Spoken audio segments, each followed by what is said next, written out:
one of the kind of crazy things, I just had like the 12-year-old boy moment as I looked at Rufus and I suddenly said, wow, Rufus is like my clone in the UK.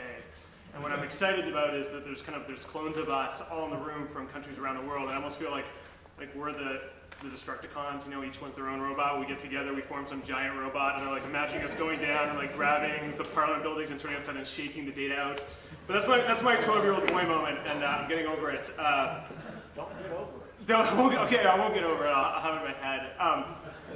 For those who don't know me, my name's David Eaves. I've been working kind of as an open data advocate now for a number of years. I'm based out of Canada, and I've been advising the mayor. We passed what's called the open motion, which was I think one of the first open motions in the world where we kind of declared we're going to do open data, we're going to get serious about this stuff, and we've since done a portal, and there's lots of work to be done, but I'm really excited about how much has happened already. I've also done another project which you saw briefly, which is data.gc.ca. I don't work for the federal government, so I can't own a .gc.ca address, just like you can't own a .gov address. And I'm so frustrated that there was no open data at the federal level, but there is some kind of scattered through some different websites. I said, well, why don't we just create our own open data portal, and we'll call it data.gc.ca, and we'll crowdsource the location of all the data sets, and then we'll bring them onto one site, and then we'll just create it, and hopefully we'll just embarrass them so much that they go and recreate the real data.gc.ca, which I'm hoping they'll do at some point in the next couple of months. And I'd love to talk to people about that because I think there's some real opportunity around the kind of activism that we engage in and how we can push people through carrots and sticks to think about open data in a different way. But what I wanted to talk about today, John and Rufus asked me to kind of share with you kind of my thoughts about where I think things are going and what are some of the things that we should be worried about, and so just kind of help frame where I think things are in terms of this conference. I have kind of three big challenges I wanted to share with you. The first is kind of change on the outside, the second is culture change, and then the third is change on the inside, and then I have kind of a bonus round at the end around kind of the big challenge that I think that we got to start thinking about as well. So I want to start with change on the inside. I often talk about saying a digital citizenry, in the 21st century, a digital citizenry does not want to engage with an analog government. And that goes down well in certain circles. People kind of like it. It feels catchy. The problem is I think we have a digital citizenry, but we need a whole lot more of it. I'm not a developer. If you're a developer in the room, I'm going to be completely honest with you. The thing you do is magic. Like for most people in the world, it is magic. They don't understand how it happens. And they don't even have the first clue on how to make it happen. I believe we have a digital citizenry. I think it's a citizenry that knows how to consume in a digital way. What I'm excited about creating is a citizenry that can do more than just consume. So when I think about kind of the first big order of change that we have in our hands is we got to be thinking about how are we going to help create a 21st century citizenry. And that's a citizenry that does more than just consume information. It's those who can take information and remix and repurpose and do what they want with it.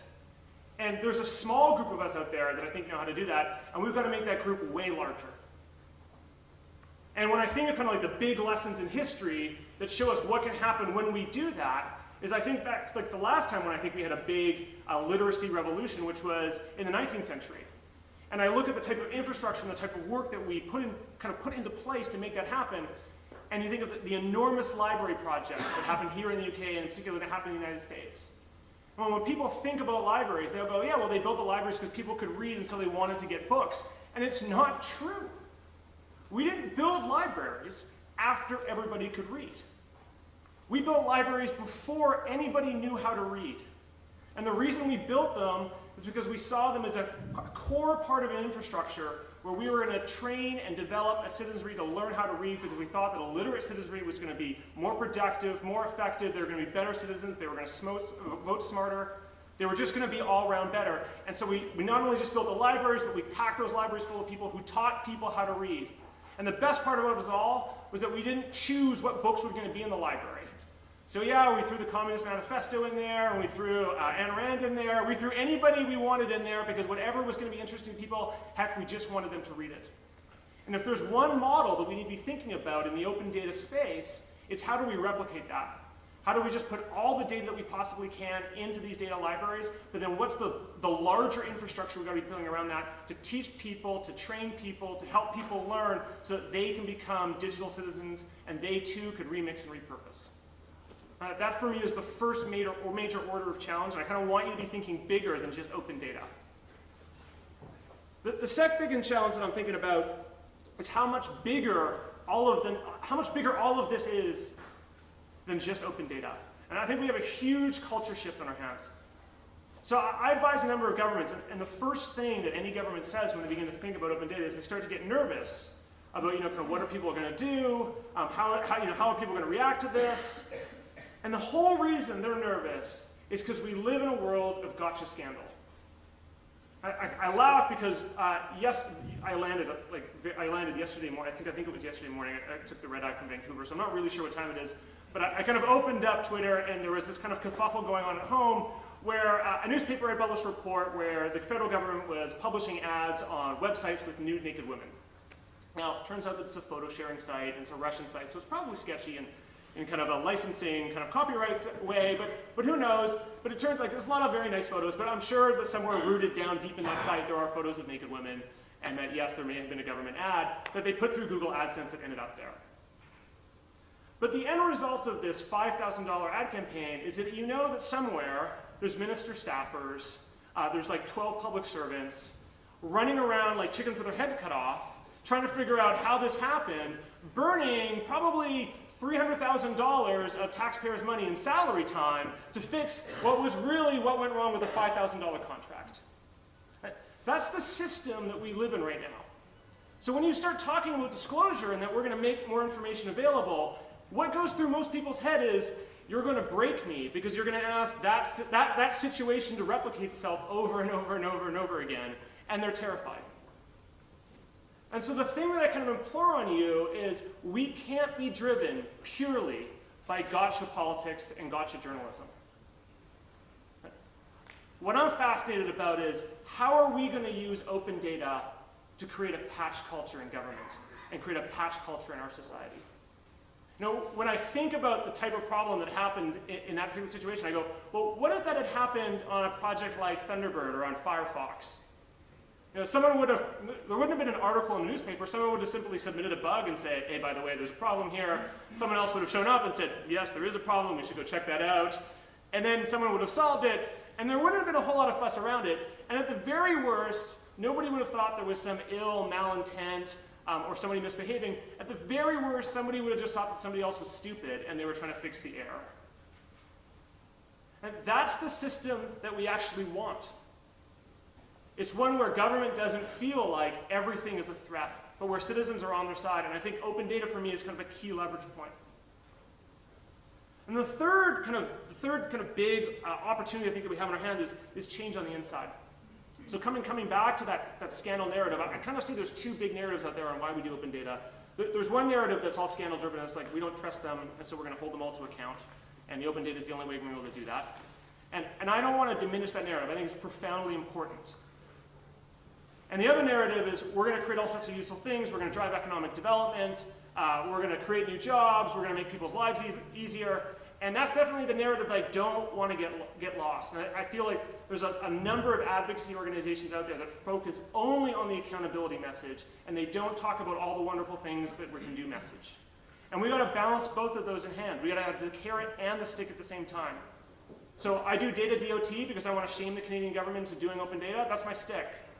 My carrot is I go and use their data and I create interesting applications out of it, or I don't, but I have a whole bunch of friends who help me and who are incredibly generous who help me do that, so that we show them, if we have the data, this is the amazing things that we can do with it, to try to show them the carrot. So I want to be thinking about, when the next time we have this conference, how are each of us going to invite 10 public servants to be here so they understand what the meaning of this movement is? Because the real metric of success is not only do we end up using the data. I'll know that all the open data portals are going to be sustainable and they're going to continue when it's government employees who are building applications behind their firewalls on this open data, because then they can never get rid of it. They're as reliant on it as we are. So we want to be pushing them as hard and as fast as possible to get their data up, not only because it's good for us, but it's good for them, and we want them developing on their data. And when I look at organizations like Washington, D.C., that's what's already happening there. There was a great comment about the New York Times, I think, at the camp in Washington, D.C., where they said the biggest consumer of data on the New York Times website is New York Times employees. I said that's exactly the way it should be. The biggest consumer of open data in Canada is going to absolutely be federal employees. There's a huge opportunity, but we've got to get them there and we've got to help them understand. So those for me are kind of the three things that I'm hoping to kind of plan in your head to be at least thinking about is how are we going to, on the outside, how are we going to create a data literate citizenry? Second is how are we going to foster a past culture? How are we going to help public, nonprofit, and government organizations understand that not every single problem is a threat, but every problem is an opportunity for them to become better, faster, leaner, and that we're here not only to criticize, but to help make that happen. And then the third piece is, how are we going to get government employees understanding that open data is actually a strategic imperative for them and getting them thinking about getting it online for their own use so they start building applications on it. And those for me are kind of like the three big opportunities I see. I kind of want to end with something that's a little more challenging, if those didn't feel challenging enough, but I wanted to end with something that I think is actually the next big battle that's coming our way, that I think some people have seen, and that this group in particular really needs to start thinking about. This last summer in my country, in Canada, the federal government scrapped something that we call the long-form census, which is kind of an added part of the census where we get an enormous amount of data that cities across the country use to figure out, what their housing strategies need to be, what transit's going to look like, and where you need to send people. The government got rid of that. And the reason they got rid of it is they knew that if we didn't collect the data, we could never do a social program or create a government program that would meet the need that citizens had. So if you want to shrink government, one of the best ways to do that, potentially, I actually think it's problematic. I actually think when you do it, you actually make government bigger because it's dumber, so it has to do more. But one very simple-minded strategy is you collect less data. And the point I want to make here is that data is about to get incredibly political. What we choose to collect, what we choose to measure, we're going to go deeper in the stack. It's no longer going to be about policy analysis anymore. We're going to go deeper in the stack as democracy, and it's going to be about what do we do collecting data? What gets collected, who chooses and who decides, how it gets measured and how it gets shared. And this group of people in this room are some of the people who are going to be you're going to be confronting that the first, and you're going to be the ones who need to think about the first, because when we're engaging with the citizenry and we're thinking about getting them educated online, they're going to need to understand that problem as well. Okay, so I'm going to stop there. You guys have tolerated me for more than long enough, and I know we have a bunch of great sessions that people want to kind of kick off, so I'll stop there. Thank you so much. I look forward to meeting everybody here.